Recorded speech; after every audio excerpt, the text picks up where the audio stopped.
বিষ্ণু বলেছেন ইস্তাউসু বিল উসারা খায়রা, যুদ্ধবন্দীদের সাথে তোমরা ভালো আচরণ করো।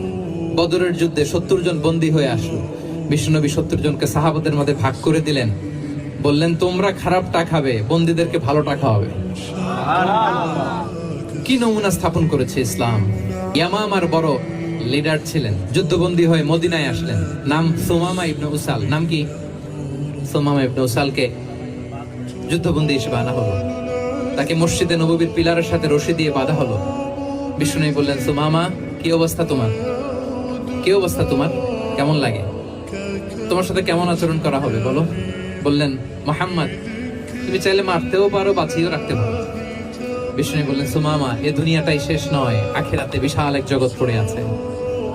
তুমি যদি শাহাদা বাক্য পড়ো আমাদের ভাই হয়ে যাবা, তোমার সেফটি সিকিউরিটির দায়িত্ব আমাদের, আমরা তোমরা সবাই মিলে এক। তারপর একে একে বিষ্ণু